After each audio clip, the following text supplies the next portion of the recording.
Ayo, segera download Quran Tadabbur, tafsir dalam genggaman Anda.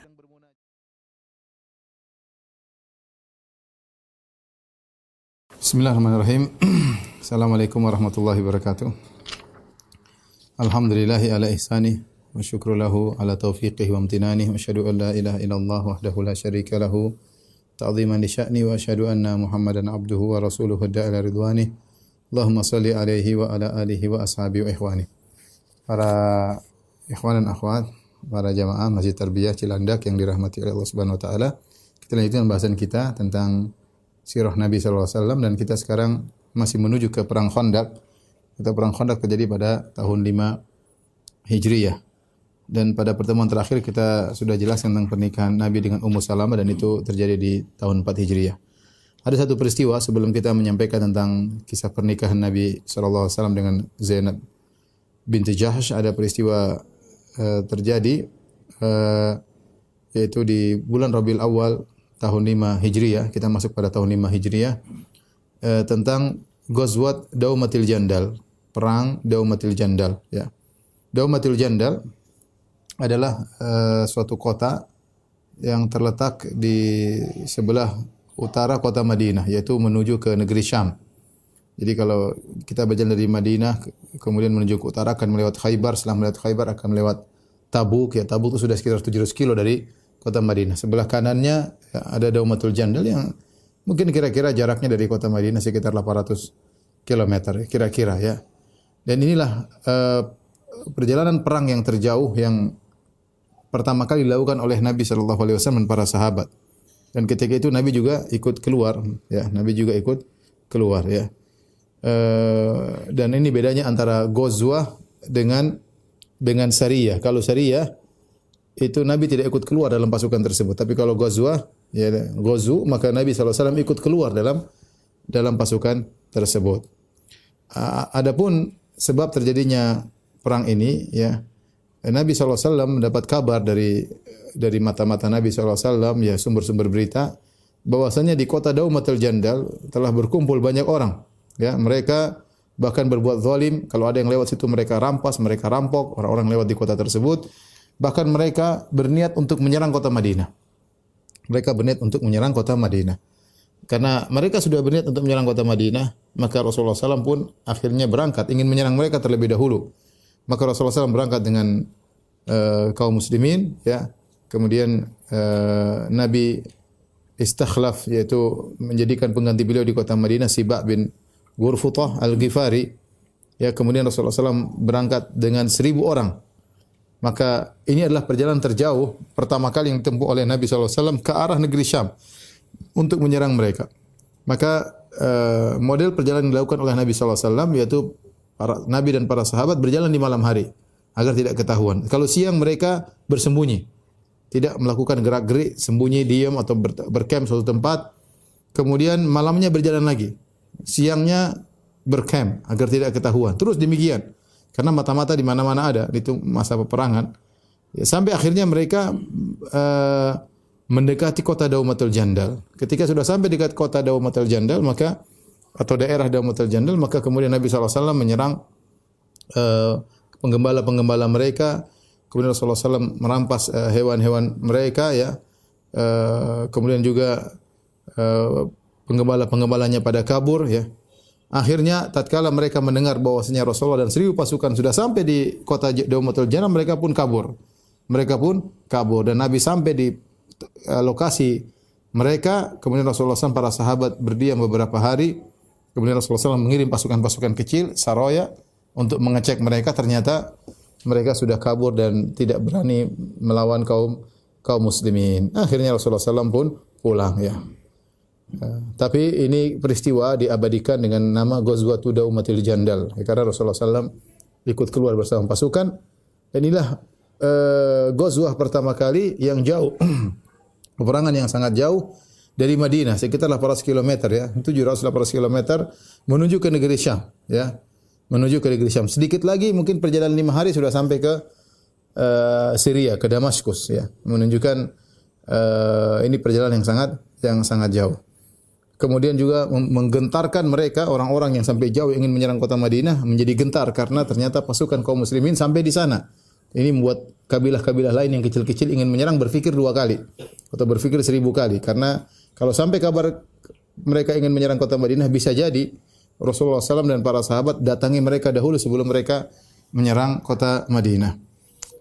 Kemudian juga ini latihan, latihan berjalan jauh dengan strategi yang tidak mereka lakukan sebelumnya. Itu berjalan di malam hari, siang istirahat. Berjalan di malam hari, siang istirahat. Ya, dan ini tidak pernah dilakukan sebelumnya. Baru dipraktikkan oleh Nabi dan para sahabat ketika itu. Dan ini adalah latihan-latihan yang akhirnya menjadikan negeri Islam menjadi negara yang tersebar dan luas, ya. Taib. Setelah ini kita akan bahas tentang pernikahan Rasulullah sallallahu alaihi wasallam dengan Zainab bintu Jahsyin radhiyallahu taala anha, dan juga tentang peristiwa turunnya al-hijab, ayat hijab. Zainab bintu Jahsyin dialah Ummul Mukminin, ya, yang bernama Zainab bintu Jahsyin bin Ri'ab al-Asadiyah, dan dialah saudari dari Abdullah bin Jahsyin. Abdullah bin Jahsyin yang meninggal dalam perang Uhud, yang berdoa kepada Allah, ya Allah, aku bermohon kepada Engkau jika tiba perang Uhud, temukanlah aku dengan orang yang bengis, yang kejam, kemudian dia membelah perutku, ya, kemudian dia menghancurkan tubuhku. Nanti kalau aku bertemu dengan engkau akan bertanya kepadaku, kenapa kau terbunuh? Maka aku akan katakan, aku terbunuh karena engkau, ya Allah. Dan kemudian dikabulkan oleh Allah. Abdullah bin Jahsyin ketemu dengan musuh yang sangat bengis, maka dia dibunuh, kemudian badannya dipotong-potong. Itulah Abdullah bin Jahsyin, ya, Abdullah bin Jahsyin. Kemudian mereka juga punya saudara namanya Ubaidillah bin Jahsyin. Ubaidillah bin Jahsyin ini suaminya Ramlah, ya, Ummu Habibah radhiyallahu taala anha, yang berhijrah bersama Ramlah ke negeri Habasyah. Kemudian dia meninggal di sana, Ubaidillah bin Jahsyin. Baru kemudian Ramlah akhirnya dinikahi oleh Nabi, dikhitbah oleh Nabi sementara dia masih dia Ummu Habibah bintu Abi Sufyan, putrinya Abu Sufyan, dan sementara dia masih berada di Habasyah. Kemudian disebutkan oleh sebagian ahli sejarah bahwasanya Ubaidillah bin Jahsyin sebelum meninggal dia tanassar, dia masuk Nasara, tetapi riwayatnya lemah. Yang benar dia meninggal dalam kondisi Islam, ya, dalam kondisi Islam. Jadi ini keluarga yang mulia, ya. Kemudian Zainab binti Jahsyin juga punya saudari namanya Hamnah bintu Jahsyin, ya. Hamnah bintu Jahsyin yang seorang sahabiah yang mulia, tapi dia sempat terjerumus dalam ikut-ikutan menuduh Aisyah radhiyallahu anha dengan tuduhan yang tidak benar dalam peristiwa hadisatul ifk. Ibu mereka ini, ya, Abdullah bin Jahsyin, Ubaidillah bin Jahsyin, Hamnah binti Jahsyin, Zainab bintu Jahsyin. Ibu mereka namanya Umaymah bintu Abdul Muttalib. Ya, bapak mereka Jahsh bin Ri'ab. Tapi ibunya Zainab bintu Jahsyin dan Abdullah bin Jahsyin adalah Umaymah bintu Abdul Muttalib. Umaymah bintu Abdul Muttalib adalah tante Nabi sallallahu alaihi wasallam, ya, karena kakeknya Nabi Abdul Muttalib, sebagaimana kita tahu, ya. Abdul Muttalib punya 10 orang anak laki-laki dan juga beberapa anak perempuan, di antaranya Umaymah bintu Abdul Muttalib. Dari sini kita tahu bahwasanya Zainab bintu Jahsyin adalah sepupu Nabi sallallahu alaihi wasallam, karena ibunya Umaymah bintu Abdul Muttalib adalah tante Nabi sallallahu alaihi wasallam. Dan Zainab termasuk orang-orang yang pertama awal-awal masuk Islam, kemudian juga berhijrah ke kota Madinah, ya.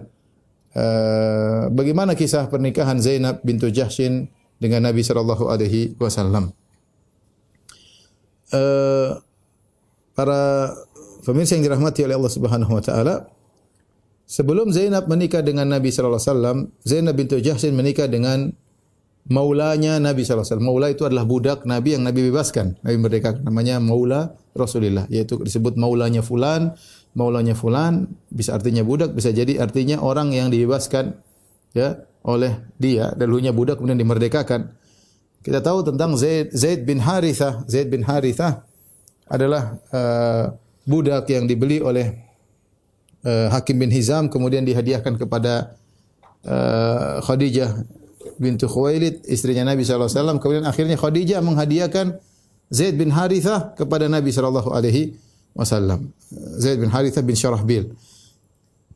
Kemudian Nabi sangat sayang kepada Zaid bin Harithah sampai akhirnya Nabi mengangkat dia sebagai seorang anak. Dan Zaid bin Harithah dikenal dengan Zaid bin Muhammad. Orang-orang mengenalnya dengan Zaid bin Muhammad. Apa kata Ibnu Umar radhiyallahu ta'ala anhuma dalam Sahih Bukhari Sahih Muslim, "Ma kunna nad'u Zaid bin Harithah illa Zaid bin Muhammad." Kami dahulu tidak memanggil Zaid bin Harithah, bapaknya Harithah bin Syurahbil, tapi kami manggil Zaid bin Muhammad. Itu yang tersebar di antara kami manggil Zaid bin Muhammad. Hatta nazala fil Quran, sampai turun ayat dalam Al-Qur'an, "Ud'uuhum li abaihim huwa aqsatu indallah." Serulah mereka dengan nama-nama ayah mereka, itu lebih adil di sisi Allah.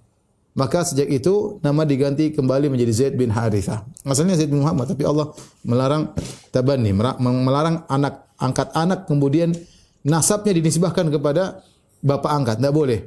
Maka Allah menyuruh mengembalikan nasabnya kepada bapak aslinya, Zaid bin Harithah. Begitu sayangnya Nabi SAW kepada Zaid bin Harithah, sampai Zaid bin Harithah disebut dengan Hibbu Rasulillah, yaitu yang dicintai oleh Nabi SAW. Ya, padahal dia seorang budak tapi dimerdekakan. Dan Nabi sangat sayang kepada Zaid bin Harithah. Akhirnya Nabi SAW berkhidbah kepada Zainab bintu Jahshin untuk Zaid bin Harithah. Nabi mengkhidbah Zainab bintu Jahshin untuk Zaid bin Harithah. Maka ketika datang lamaran Nabi SAW kepada Zainab bintu Jahshin, ya, Zainab menyangka Nabi melamar dia. Zainab menyangka Nabi melamar dia, ya. Tatkala ternyata Nabi melamar buat Zaid bin Harithah, bukan buat dirinya. Ya. Dan Nabi melamar sepupunya, ya, seorang wanita yang memiliki nasab yang tinggi. Ya, ketika Zainab bintu Jahshin tahu bahwasanya dia dilamar untuk Zaid bin Harithah, maka dia enggan, dia tidak mau. Dia tidak mau. Sebagaimana diriwayatkan Imam At-Tabari dalam tafsirnya dari Ibnu Abbas radhiyallahu anhuma, beliau berkata, "Khataba Rasulullah sallallahu alaihi wasallam Zainab bintu Jahshin li Zaid bin Harithah." Nabi SAW melamar Zainab binti Jahshin untuk Zaid bin Harithah. Fastankafat. Dia enggan untuk menikah dengan Zaid bin Harithah. Wa qalat, dan dia berkata, "Ana khairun minhu hasaban." Bagaimana aku menikah dengan Zaid? Aku lebih tinggi nasabnya, aku lebih tinggi harkat dan martabatku. Dari bibit bobot bebetnya aku lebih tinggi daripada Zaid bin Harithah. Wa kanat imra'atan fiha hiddah. Dan Zainab ini tegas orangnya, perempuan tapi wanita yang tegas. Maka kemudian turunlah firman Allah Subhanahu wa taala menegur Zainab. Wa ma kana lil mu'minin wala mu'minatin idza qada Allahu wa rasuluhu amran an yakuna lahumul khiyaratu min amrihim. Wa may ya'sillaha wa rasulahu faqad dhalla dhalalan mubina. Tidak pantas bagi seorang lelaki mukmin maupun seorang wanita mukminah jika Allah dan Rasulnya telah memutuskan suatu perkara kemudian mereka masih memiliki pilihan yang lain. Barang siapa bermaksiat kepada Allah dan Rasulnya, maka sungguh dia telah sesat dengan kesesatan yang nyata. Tatkala turun ayat ini, maka Zainab berkata, ya, "Qad raditahu li ya Rasulullah mangkahan?" Zainab tanya lagi kepada Nabi, "Ya Rasulullah, kau ridha aku menikah dengan Zaid?" Ini beda derajat. Ya, budak yang bebas, aku merdeka. Ya. Ya, apa namanya? Harkat martabat tinggi, ya. Quraisy dan yang lainnya. Maka dia berkata, "Ya Rasulullah, apa kau ridha aku menikah dengan Zaid?" Qala na'am. Kata Nabi, "Iya." Qalat idzan la a'si Rasulullah. Kalau gitu aku tidak akan bermaksiat kepada Rasulullah sallallahu alaihi wasallam. Qad ankahtuhu nafsi, maka aku menikahkan diriku dengan Zaid bin Harithah. Maka menikahlah Zainab bintu Jahshin dengan Zaid bin Harithah. Jadi dalil bahwasanya Islam menikah tidak mengapa perbedaan harkat dan martabat. Tidak jadi masalah. Darah biru nikah dengan darah merah tidak jadi masalah. Darah biru nikah dengan darah merah tidak jadi masalah. Orang kaya menikah dengan orang miskin tidak jadi masalah. Yang penting sama-sama bertakwa, sama-sama beriman. Yang dilihat adalah agama. Ini poin utama tentunya. Ya, tetapi para ulama menyebutkan tentang masalah kufu. Ya, sekufu buat apa? Agar perjalanan pernikahan bisa berjalan dengan baik. Karena tujuannya di pernikahan adalah mawaddah dan rahmah. Meskipun secara hukum asal boleh antara seorang berbeda harta dan martabat, tapi dilihat apakah mereka mampu menjalankan kehidupan rumah tangga dengan baik, ya.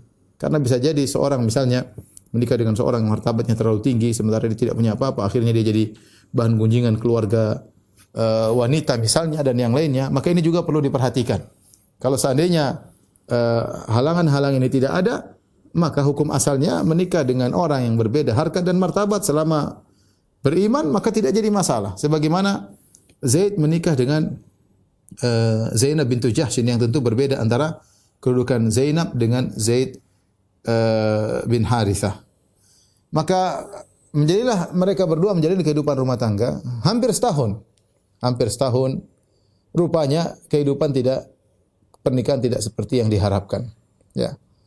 Zaid yashkuha ila Rasulillah. Zaid datang kepada Rasulullah, Rasulullah mengeluh tentang istrinya.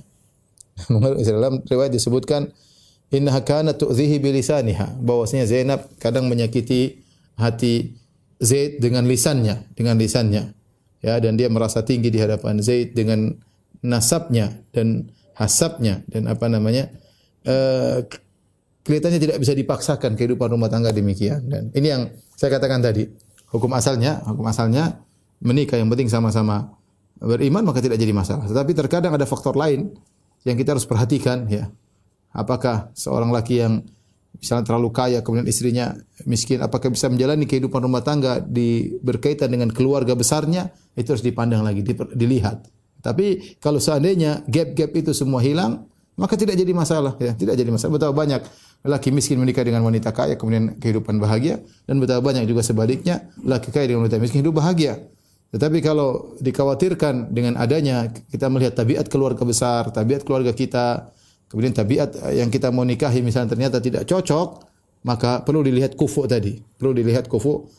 Ya. Baik. Dan ini yang terjadi pada Zaid bin Harithah dengan Zainab bintu Jahsyin. Pernikahannya boleh, tapi ternyata ketika dijalankan tidak bisa. Ya, tetap saja Zainab bintu Jahsyin tidak sekufu dengan Zaid bin Harithah. Akhirnya Zaid bin Harithah mengeluhkan Zainab kepada Nabi sallallahu alaihi wasallam, ya. Anas bin Malik meriwayatkan. Qala jaa Zaid bin Harithah yashku. Zaid bin Harithah datang mengeluh kepada Nabi sallallahu alaihi wasallam. Fahamma bi talaqiha. Maka Zaid bin Harithah ingin menceraikan Zainab bintu Jahsyin. Fastamara Nabi sallallahu alaihi wasallam. Maka dia pun bermusyawarah dengan Nabi, minta anjuran Nabi apa yang harus dia lakukan, apakah dia ceraikan istrinya ini. Faqala Nabi sallallahu alaihi wasallam, Nabi mengatakan ittaqillah wa amsik alaika zaujaka. Bertakwalah kepada Allah wahai Zaid, yaitu sabar. Wa amsik alaika zaujak, dan tahan istrimu, jangan kau ceraikan. Ya, jangan kau ceraikan. Di sini Nabi sallallahu alaihi wasallam berwasiat kepada Zaid untuk mempertahankan Zainab. Ya. Ya. Padahal Nabi SAW tahu bahwasanya dia akan diberi beban oleh Allah Subhanahu Wa Taala untuk menikahi Zainab di kemudian hari. Untuk menikahi Zainab di kemudian hari karena ada tujuan Allah itu menghilangkan tradisi yang berlaku ketika itu, yaitu tradisi kalau orang sudah diangkat anak maka seakan-akan anak sungguhan. Kalau sudah anak-anak sungguhan tentunya istri dari anak tersebut adalah mantu dan tidak boleh dinikahi. Ya. Tetapi untuk menghilangkan tradisi ini dengan penghilangan secara total, ya namanya anak angkat tidak berlaku itu semua, maka Allah menyuruh Nabi menikah dengan Zainab bintu Jahsyin. Yang Zainab adalah mantan, nanti akan diceraikan oleh Zaid bin Harithah. Saya ulangi, ketika terjadi kasus ini di Arab atau di Hijaz, di Madinah tersebar tradisi ini, tradisi bahwasanya mengangkat anak angkat. Ya. Bahkan saudara angkat, kadang saudara angkat juga kemudian dianggap sudah anaknya seperti anak sendiri, ya. Padahal bukan mahram, ya. Sama seperti anak angkat. Anak angkat saking dianggap seperti anak beneran sampai kalau anak angkat ini menikah dengan seorang wanita seakan-akan mahram. Maka Allah ingin menghilangkan tradisi ini. Ud'uhum li abaihim, kata Allah, panggillah mereka dengan nama-nama bapak mereka. Ini pertama. Tetapi untuk menghilangkan dari akarnya, maka Nabi SAW disuruh oleh Allah untuk menikah dengan Zainab bintu Jahsyin. Nah, ketika Zaid bin Harithah datang mengeluhkan kepada Nabi tentang Zainab, dia tidak bisa cocok dengan Zainab. Nabi tahu bahwasanya dia akan menikahi Zainab dan Nabi seharusnya mengatakan kepada Zaid bin Harithah, ya udah ceraikan aja. Kalau memang tidak bisa berlanjut, ceraikan saja. Karena memang ternyata memang tidak bisa dilanjutkan. Tetapi Nabi SAW gak enak, malu, apa kata, intinya Rasulullah sulit untuk mengatakan ceraikan saja. Khawatir orang-orang mencela dia, ya, maka Rasulullah SAW mengatakan tahan, jangan kau ceraikan. Ittaqillah, ya, ittaqillah. Wa amsik zaujak, alaika zaujak, dan tahan istrimu. Di sinilah Allah kemudian menegur Nabi SAW, ya, dalam surat Al-Ahzab ayat 37 kata Allah Subhanahu wa taala, wa idz taqulu lilladzi an'ama Allahu alaihi, tatkala engkau berkata kepada orang yang Allah berikan nikmat kepadanya, yaitu nikmat Islam, yaitu maksudnya kepada Zaid bin Harithah. Tatkala engkau wahai Muhammad berkata kepada Zaid bin Harithah yang Allah berikan nikmat Islam kepadanya, wa an'amta alaihi, dan kau juga telah memberi nikmat kepadanya berupa kau bebaskan dia, merdekakan dia. Yaitu semuanya dikembali kepada Zaid. Engkau berkata kepada dia, amsik alaika zaujak wattaqillah. Engkau berkata kepada Zaid, tahan istrimu, jangan kau ceraikan, bertakwalah kepada Allah. Wa tukhfi fi nafsika ma Allahu mubdih. Sementara kau menyembunyikan dalam dirimu apa yang Allah akan tampakkan, yaitu kau sudah tahu kau akan menikahi Zainab bintu Jahsyin. Wa takhshan nas, dan kau takut kepada orang-orang. Kata para ulama, Nabi takut ya menyampaikan hal tersebut karena melanggar tradisi yang luar biasa, dan tidak enak Nabi mengatakan ceraikan wanita tersebut, ya, Zainab bintu Jahsyin. Kata Allah, wallahu ahaqqu an takhshah, dan Allah lebih utama untuk kau takuti. Karena Allah menyuruh Nabi menjalankan syariat. Menjalankan syariat yang ini menyelisih tradisi, dan ini sulit, ya. Oleh karenanya Anas bin Malik radhiyallahu anhu dalam Sahih Bukhari berkata, "Lau kana Rasulullah sallallahu katiman syai'an lakatama hadhil ayah." Kalau Rasulullah sallallahu mau boleh menyembunyikan ayat, dia akan menyembunyikan ayat ini. Karena ayat ini Allah menegur Nabi. Nabi takut kepada manusia, harusnya Allah lebih ditakuti, seharusnya Allah tegur. Kau menyembunyikan sesuatu yang Allah akan tampakkan, ya. Akhirnya dicerailah Zainab bintu Jahsyin, ya. Zainab bintu Jahsyin.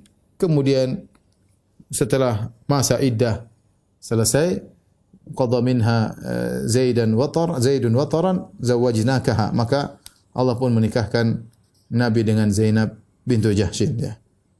Ya. Falamma qadha Zaidun minha wataran zawajnakaha.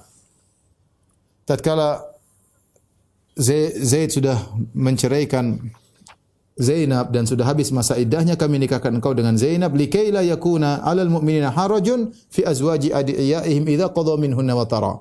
Agar berlaku aturan jika anak angkat yang dia bukan anak nasab menikah dengan seorang wanita kemudian dia cerai, maka bapak angkatnya boleh menikahi istri dari anak angkatnya tersebut. Karena antara anak angkat dengan bapak angkat tidak ada hubungan nasab. Tidak ada hubungan nasab. Jadi benar-benar tradisi tersebut mau dihilangkan oleh Allah Subhanahu wa taala. Wa kana amrullahi maf'ula, dan perkara Allah yang itu yang akan dikerjakan. Taib.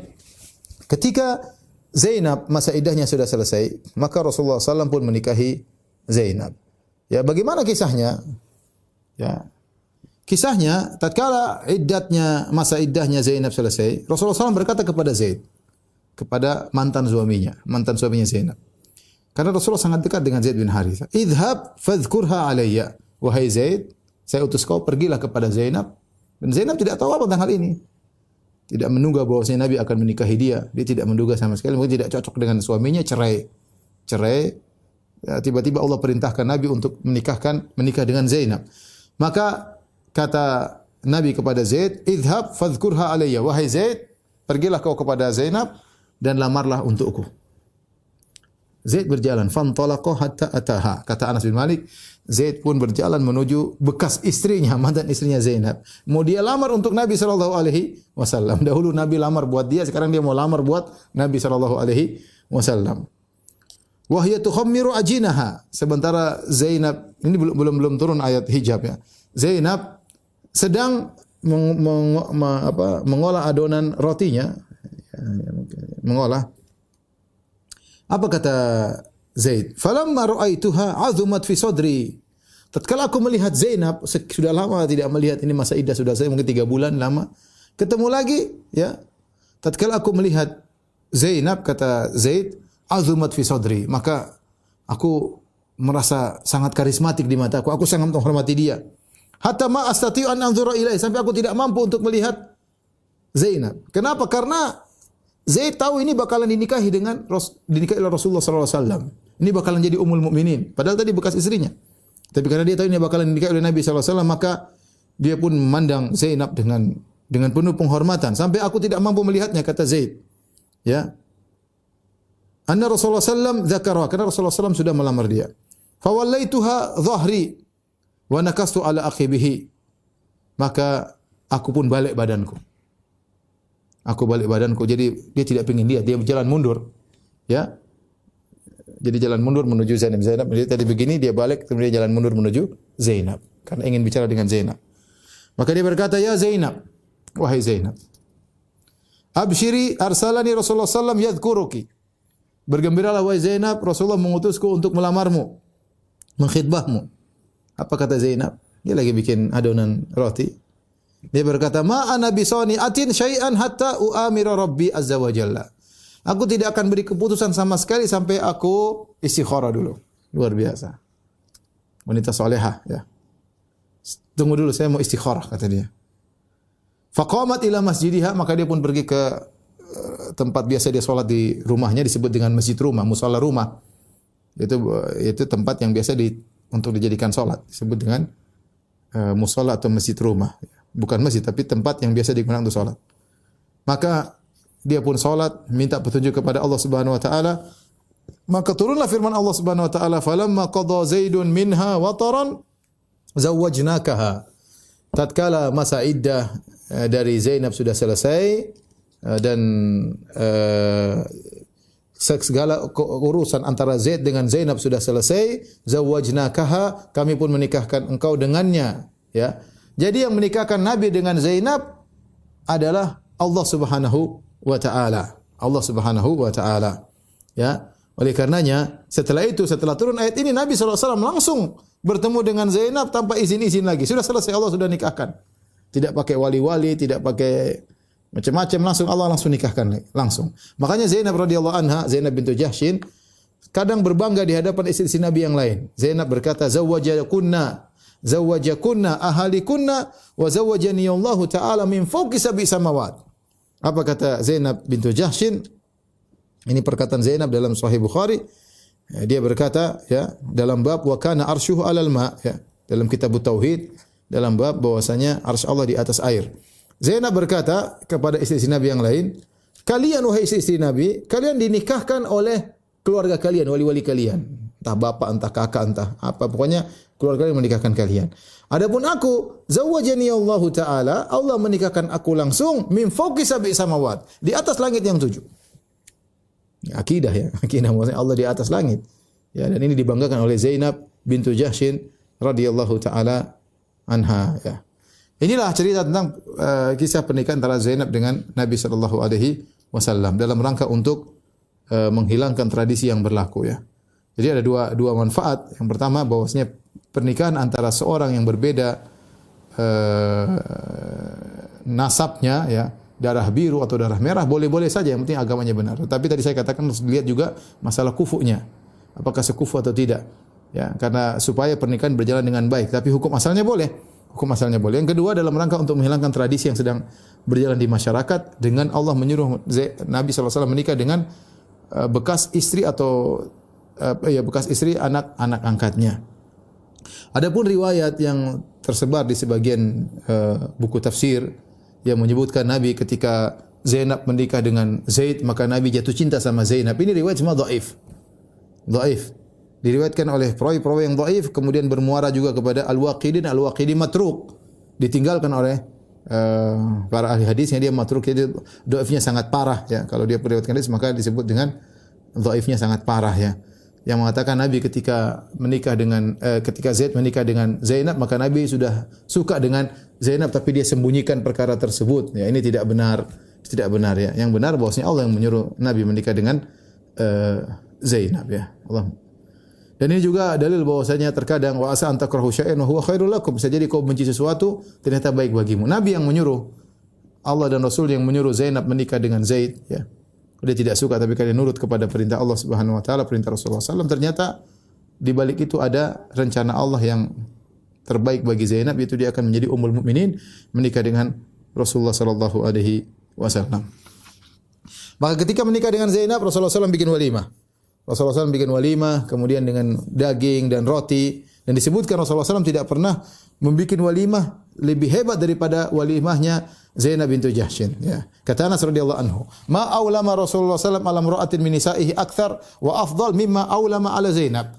Rasulullah SAW tidak pernah buat walimah terhadap salah seorang pun istrinya sebagaimana walimah yang lebih baik daripada walimahnya Zainab bintu Jahshin. Zainab bintu Jahshin. Orang-orang ketika walimah tersebut mereka makan daging dan roti dan mereka kenyang. Ya. Dalam Sahih Bukhari dari Anas bin Malik, kata Anas bin Malik, bunya ala Nabi sallallahu alaihi wasallam bi Zainab binti Jahshin bi khubzin wa lahm. Yaitu Rasulullah SAW menikah bikin walimah dengan daging dan roti. Fa ursiltu ala ta'ami da'iyan. Aku diutus oleh Nabi untuk mengundang orang. Fa yaji'u qaumun. Ayo yang ketemu orang suruh datang makan. Orang datang suatu kaum mereka makan. Fa ya'kulun wa yakhrujun. Mereka makan, mereka keluar. Tsumma yaji'u qaumun. Datang lagi kaum yang sekelompok orang lagi. Fa ya'kulun wa yakhrujun. Mereka makan, mereka keluar. Fada'autu hatta ma ajidu ahadan adu. Aku panggil semua orang yang aku temui. Sampai akhirnya aku tidak menemukan seorang pun. Semua sudah diundang makan, luar biasa. Ini maksud saya walimah yang luar biasa, pesta yang luar biasa, makan semua orang diketemui oleh Anas, semua disuruh makan. Semua disuruh makan dan semuanya makan kenyang, sampai kenyang kemudian pergi, makan kemudian kenyang pergi dan sampai Anas mengatakan saya tidak menemukan seorang lagi yang bisa saya undang. Semuanya sudah diundang. Semua sudah makan. Dalam Sahih Muslim Anas juga bercerita, tazawwaja Rasulullah sallallahu alaihi wasallam fa dakhala bi ahlihi. Rasulullah SAW menikah dengan Zainab kemudian dia menggauli Zainab. Qala fa sana'at Ummu Sulaim haisan dan ibuku Ummu Sulaim membuat hais. Hais itu adalah campuran antara tepung daqiq yaitu dari gandum dicampur dengan korma. Dulu banyak di Madinah kita sering makan tatkala berbuka puasa, namun sekarang tidak diperbolehkan lagi di Masjid Nabawi karena kalau jatuh di karpet memang sulit untuk dibersihkan. Maka sudah lama sudah dilarang. Dulu awal-awal saya di Madinah, ini makanan favorit kalau kita buka puasa, hais, enak. Ya, masih dijual juga sekarang di supermarket. Yaitu korma dicampur dengan tepung, kemudian diolah dengan olahan tertentu, dikasih minyak, namanya hais. Ya. Maka Ummu Sulaim memberikan hais, faja'alatu fi taur, dia letakkan di suatu bejana. Kemudian dia berkata, wahai Anas, wahai putraku Anas, idhab bihada ila Rasulillah. Bawa ini hais kepada Nabi SAW. Katakan kepada Nabi, ini dikirim oleh ibuku. Dan ibuku kirim salam kepada engkau, wahai Rasulullah. Dan katakanlah, inna hadha laka minna qalil ya Rasulullah. Ini cuma pemberian sedikit dari kami, wahai Rasulullah. Maka aku pun bawa hais yang sedikit itu untuk hadiah dari Ummu Sulaim untuk acara walimah. Maka aku sampai kepada Nabi, aku berkata, ya Rasulullah, ibuku kirim salam kepada engkau. Dan dia berkata, ini makanan dari kami sedikit, wahai Rasulullah. Kata Nabi, dha'hu, letakkan itu bejana atau piring berisi hais. Kemudian Nabi berkata, idhab fad'u li fulan wa fulan wa fulan wa man laqita. Kata Nabi, pergilah kau undang si fulan, si fulan, si fulan, dan siapapun yang kau temui, bawa sini. Undang, makan. Wasamari jalan, dia sebut beberapa orang, dan siapa yang kau temui, bawa sini. Maka aku pun mengundang orang-orang yang sudah Nabi sebutkan nama-namanya tersebut, dan aku mengundang semua orang yang aku temui. Ternyata tatkala diundang fakanu zuha'a salasimi'ah. Mereka jumlahnya sekitar 300 orang. Ya, zaman dulu banyak 300 orang. Kemudian Rasulullah berkata, hati taur, wahai Anas, mana tadi piring hais? Piring isi hais buat 300 orang enggak cukup. Qala fadakhalu hatta imta'alat talati suffah wal hujrah. Maka orang-orang pada kumpul 300 orang. Ada yang duduk di suffah. Suffah itu di bagian belakang masjid, bagian latar belakang masjid ya. Itu mulhaq, yaitu semacam tambahan bagian belakang masjid, ditinggali orang-orang yang tidak punya tempat tinggal. Tidak punya tempat menginap, maka mereka menginap di tempat satunya suffah bagian belakang masjid. Mereka berkumpul situ dan mereka berkumpul di hujrah Nabi sallallahu alaihi wasallam, di rumah istri Nabi sallallahu alaihi wasallam. Ya, jumlahnya 300 orang, sekitar 300 orang. Kata Nabi sallallahu alaihi wasallam, liyatahallaq asyratun.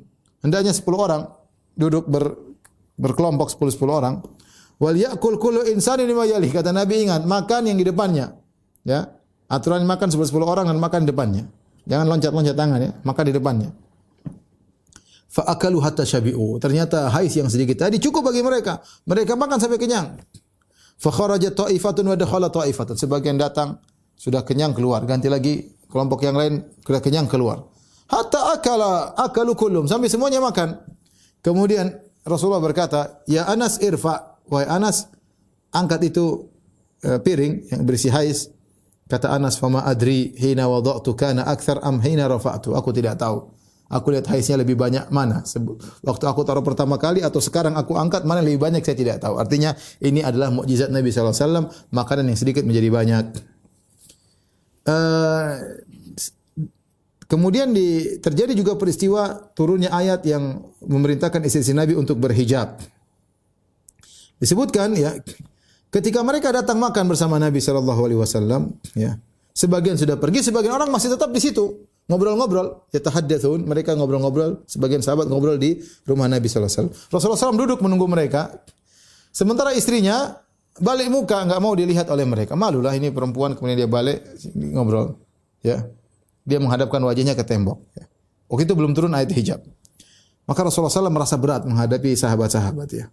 Maka Nabi sallallahu alaihi wasallam keluar dari rumah.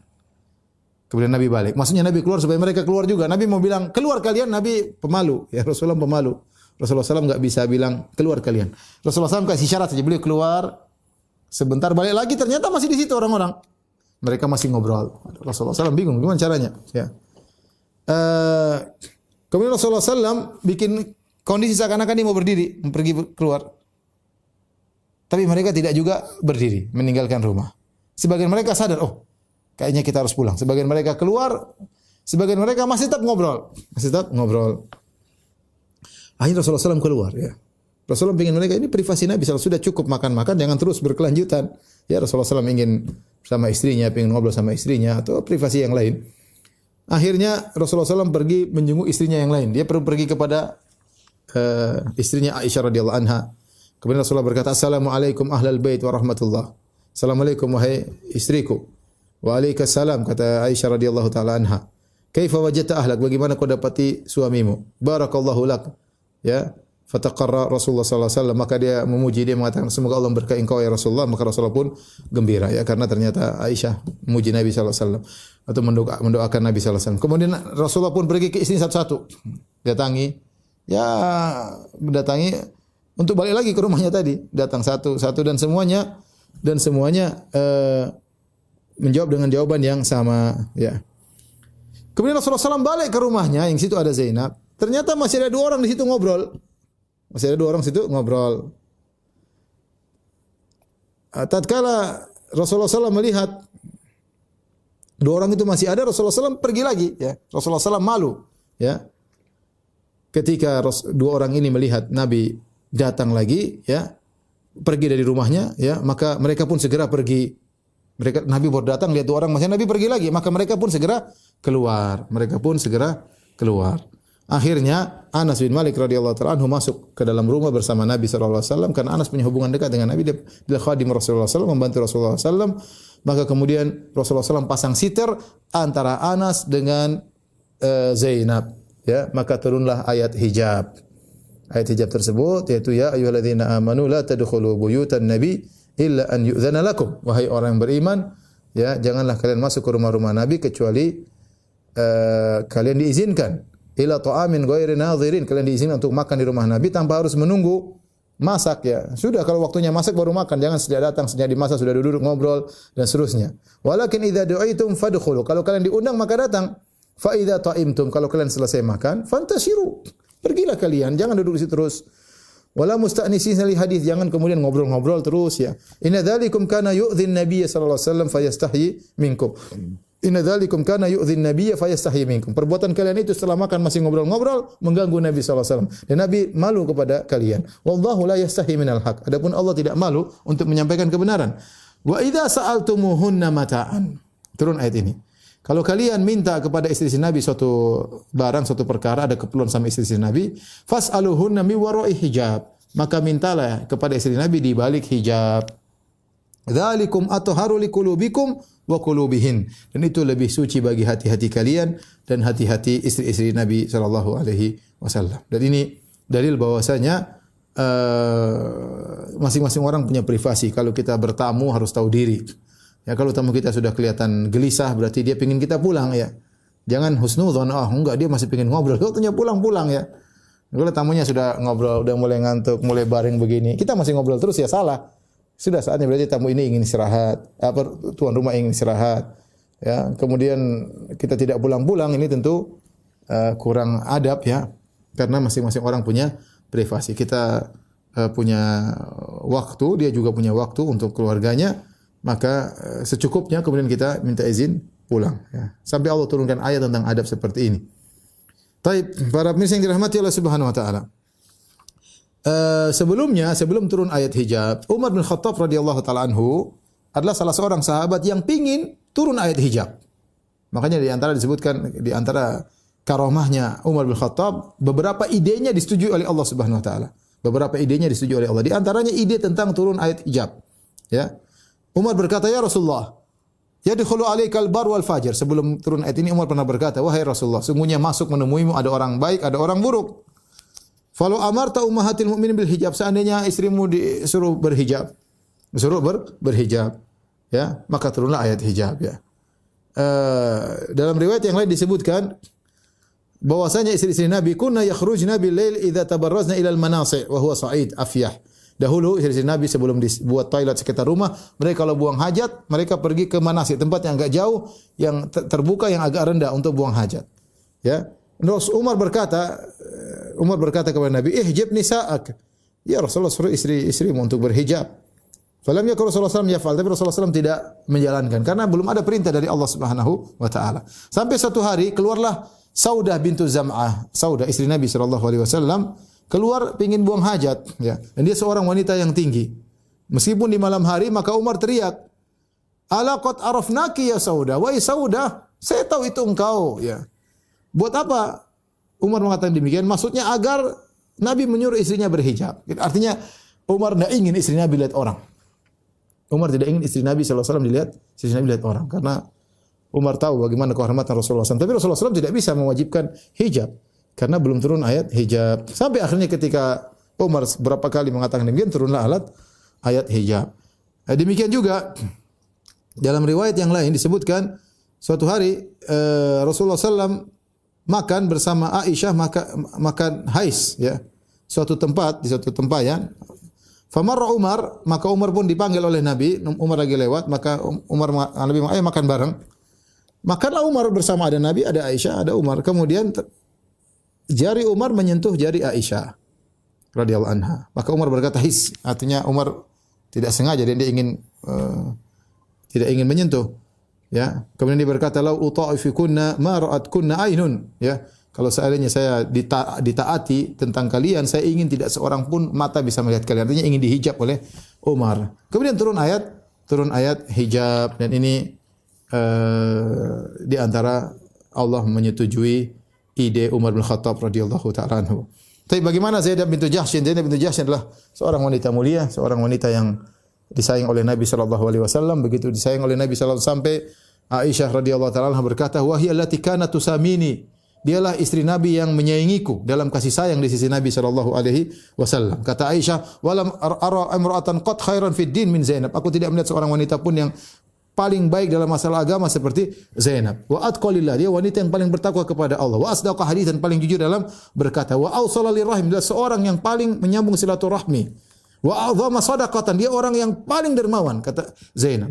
Wa ashadda ibtidalan li nafsiha fil amal ladzi tasaddaqa bihi. Dan dia seorang yang sederhana ya, sampai dia tidak memakai benda-benda yang mewah, dia sedekahkan. Dia meskipun dia dalam kesederhanaannya. Ya, hanya satu kekurangannya kata Aisyah radhiyallahu taala anha, ya, ma ada sauratin min haddin kanat fiha tusri'u minha al-fai'ah.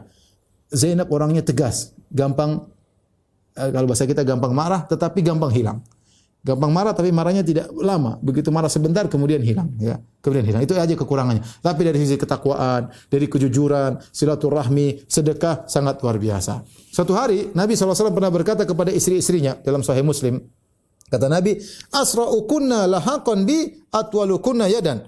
Orang yang paling pertama menyusulku meninggal nanti setelah aku meninggal adalah yang paling panjang tangannya di antara kalian. Nabi bilang sama istrinya, kumpul, saya akan meninggal, dan yang paling cepat menyusul di antara kalian menyusulku adalah yang paling panjang tangannya. Ya. Akhirnya Rasulullah SAW meninggal dunia. Setelah Rasulullah SAW meninggal dunia, para istri-istri Nabi kemudian ukuran tangan, ya, ukuran mana di antara tangan mereka yang paling panjang. Kadang mereka taruh tangan mereka di dinding dan mereka ukur-ukuran. Mereka memandang zahir perkataan Nabi. ternyata Nabi SAW maksudkan yang paling cepat meninggal, yang paling panjang tangannya itu yang paling banyak sedekahnya. Ternyata yang paling cepat meninggal di antara kami adalah Zainab bintu Jahsy. Ternyata maksud tangan panjang tangan, maksudnya bukan tukang mencuri. Dalam istilah Nabi SAW adalah orang yang paling mudah menjulurkan tangannya untuk bersedekah di jalan Allah Subhanahu Wa Taala. Dan dia adalah bukan wanita yang tinggi, dia wanita yang pendek, tidak terlalu tinggi. Tetapi maksud ternyata kalau ukuran tangan tentu tangannya lebih pendek. Tetapi ternyata maksud Nabi adalah orang yang paling banyak bersedekah. Dialah Zainab. Dia yang paling pertama menyusul Rasulullah sallallahu alaihi wasallam. Beliau Zainab bintu Jahsy wafat pada tahun 20 Hijriah di masa khilafah Umar bin Khattab radhiyallahu taala anhu dengan usia 53 tahun, ya.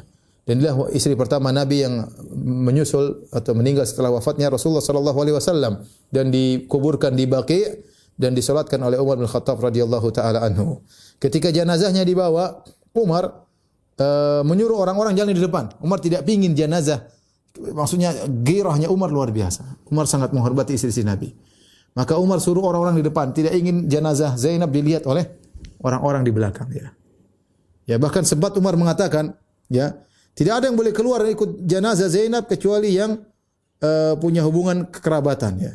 Akhirnya Asma binti Umais nasihati Umar, ya Umar, ya Amirul Mukminin, maukah aku tunjukkan kepada engkau tentang suatu cara yang dilakukan oleh orang Habasyah ketika wanita-wanita mereka meninggal, yaitu mereka membawanya di atas semacam keranda, kemudian ditutup dengan kain, ya, sehingga lekak-lekuk tubuh tidak kelihatan. Akhirnya Umar berkata, "Ma'ahsanah, ada ide yang bagus." Akhirnya Zainab bintu Jahsy diletakkan di atas semacam keranda, ditutup dengan kain, sehingga jalan orang tidak mengapa melihat karena lekak-lekuk tubuhnya tidak kelihatan. Dan Umar yang menyolatkan Zainab bintu Jahsy, ya, dan dia bertakbir dengan 4 takbir. Demikianlah para ikhwan dan akhwat yang dirahmati Allah Subhanahu wa taala, kisah pernikahan Nabi sallallahu alaihi wasallam dengan Zainab bintu Jahsy ummul mukminin radhiyallahu taala anha. Demikian saja, wabillahi taufiq wal hidayah. Assalamualaikum warahmatullahi wabarakatuh.